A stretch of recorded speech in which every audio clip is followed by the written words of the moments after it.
Hey, could you step up a bit with the housework? My husband greeted me with a frown as I walked through the door after a long day at work.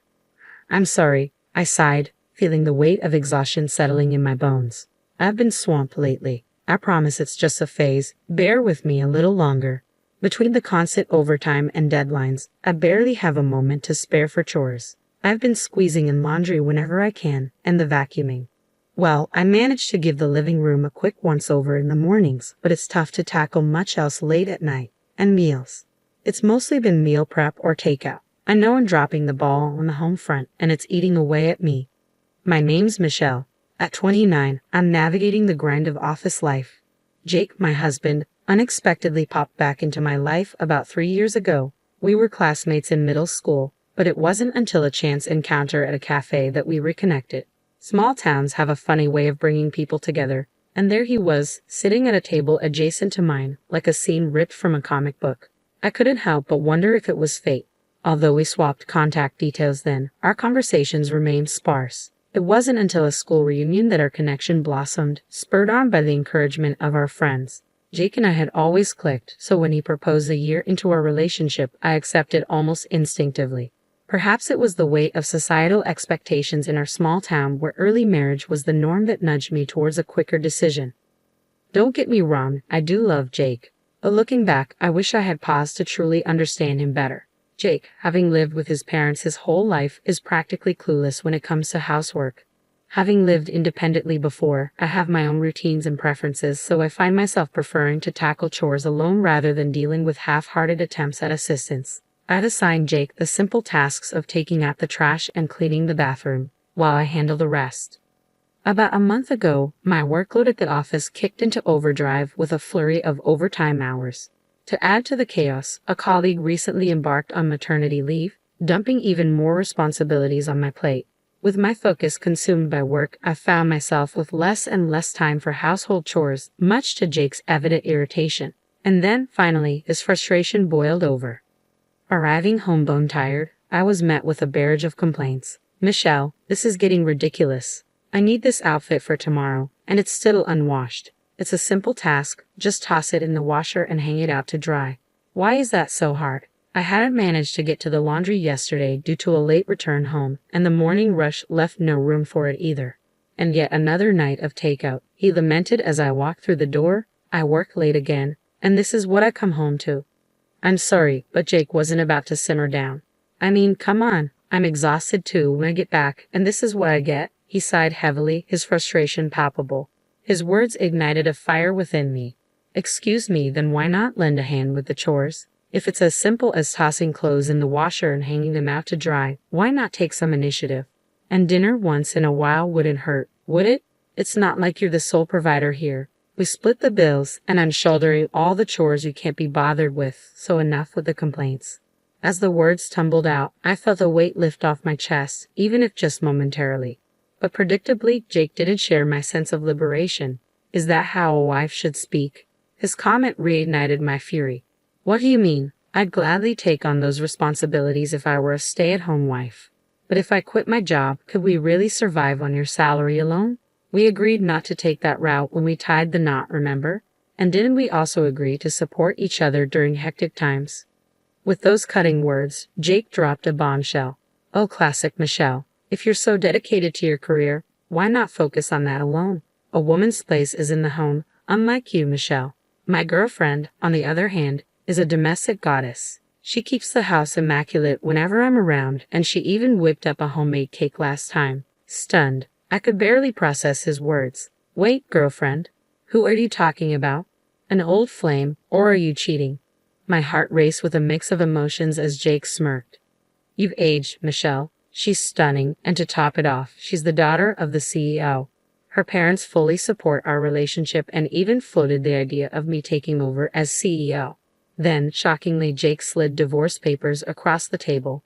That's why you need to fill these out. I'll be leaving tomorrow. Caught off guard, I struggled to comprehend. Hold on, Jake. Are you saying you're having an affair and divorcing me to marry your mistress? With a mocking grin, Jake nodded. That's the gist of it. I'll even offer whatever settlement you desire. After all, I'm the future CEO. And with that, he left, leaving me in a whirlwind of disbelief. Do you really expect me to just roll over and sign these papers? I shot back, but Jake seemed unmoved. So you're content living like this? In a relationship with someone who's lost all affection for you, or you're left handling all the chores? I faltered, words escaping me. As much as I hated to admit it, he had a point. Our loveless partnership was nothing but a source of constant tension. After much contemplation, I reached a point where I couldn't bear to dwell on it any longer. My response came out stoically, fine, but I'll initiate the divorce proceedings once I've sorted out the logistics like asset division and alimony. Work's consuming all my time right now, so you'll have to be patient. Jake, visibly frustrated, muttered, yeah, always prioritizing work. With that, he left the living room, disappearing into the bedroom. As time trickled by and work gradually eased its grip, I took the initiative to seek legal counsel through a friend's recommendation. The divorce lawyer attentively absorbed my account, and together we strategized to demand a higher alimony than the norm. I had braced myself for a back and forth with Jake over the alimony, but to my surprise, he agreed to the amount without hesitation. Could it really be true that he's being considered for the next CEO? A twinge of regret flitted through me, but I pushed it aside. If I'm getting a decent sum, maybe I should treat myself to a solo vacation and recharge. As the weeks slipped by since Jake's departure and work began to stabilize, the final negotiations for alimony concluded.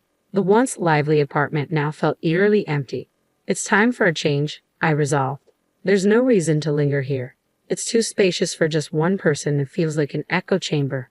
Thankfully, I now have the flexibility to take time off work, so I seized the opportunity to hunt for a new place.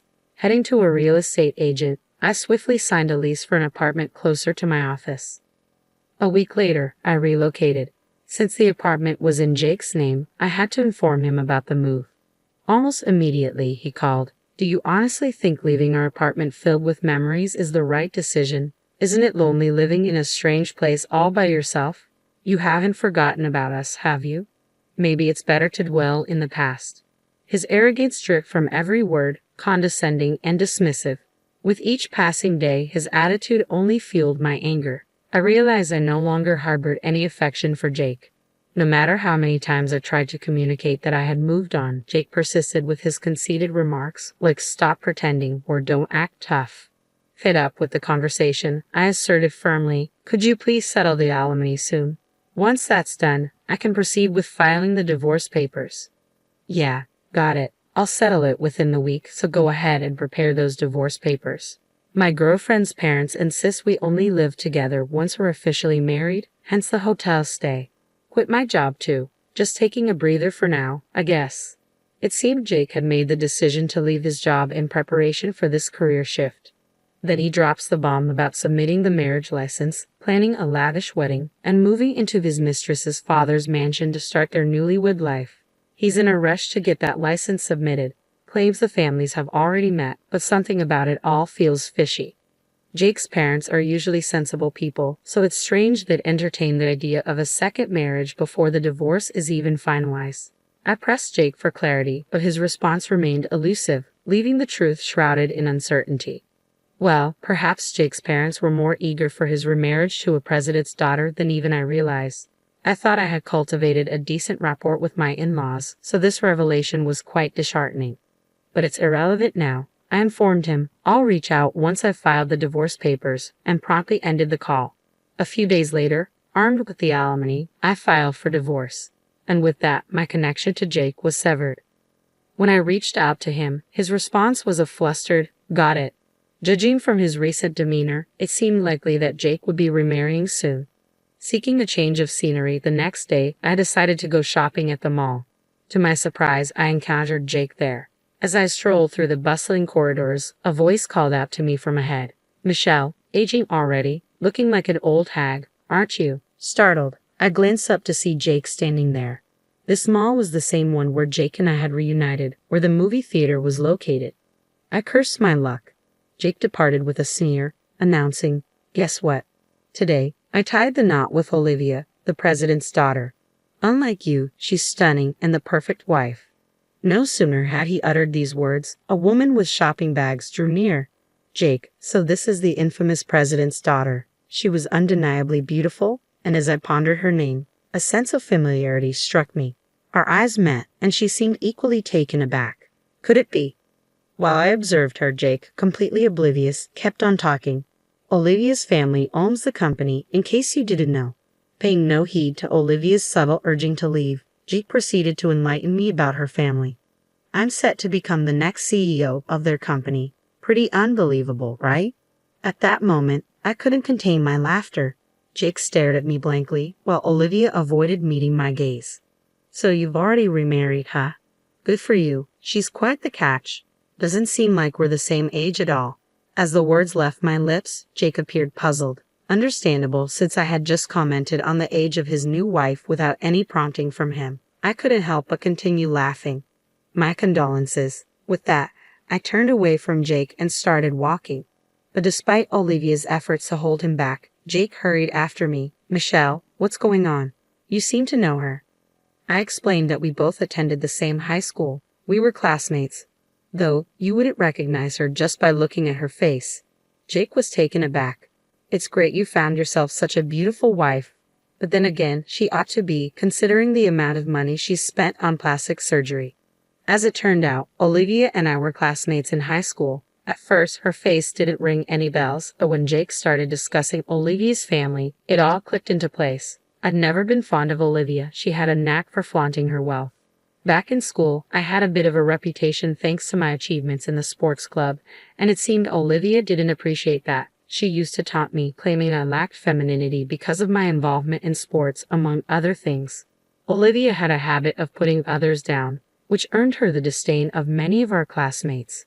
During our recent class reunion, Olivia's absence didn't stop her from being the hot topic. Word had it she underwent plastic surgery to address her facial insecurities and had since become a fixture on the party circuit. Remember the girl Jay referred to as ugly when he saw on a graduation album? I distinctly recall informing him that she was the CEO's daughter.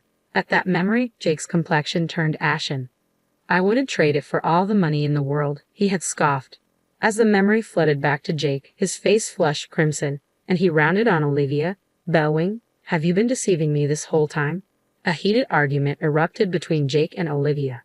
Amidst their shouting match, it became apparent that they had crossed paths at one of these parties, and Olivia had been completely smitten with Jake.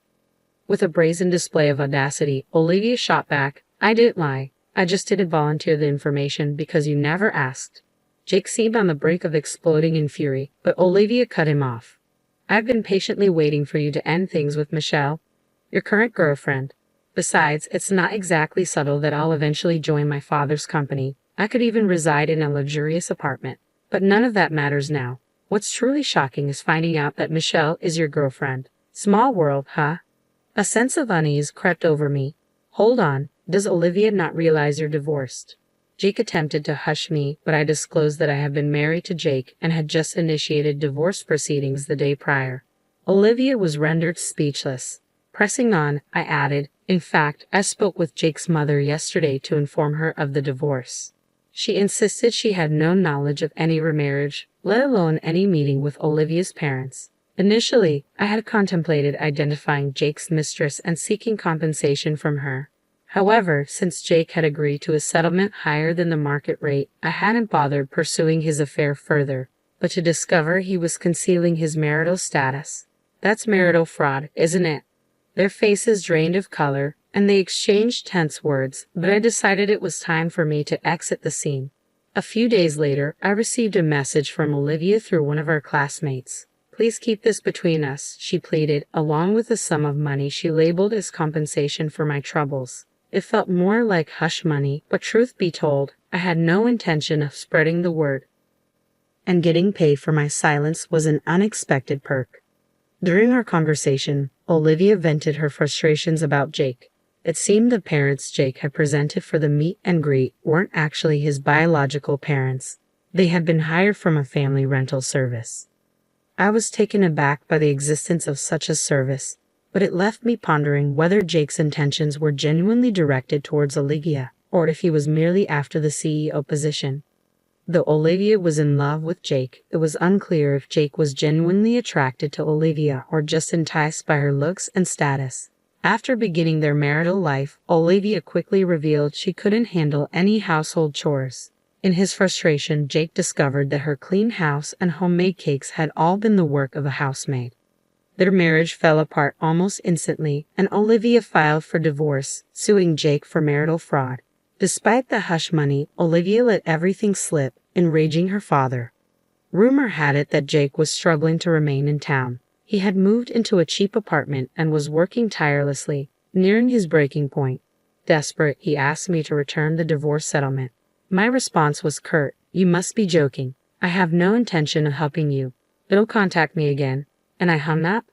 Since then, I took advantage of my accumulated leave for a much-needed recharge. I traveled solo, embraced new experiences, and had some wonderful encounters. I have a feeling that the future holds exciting possibilities.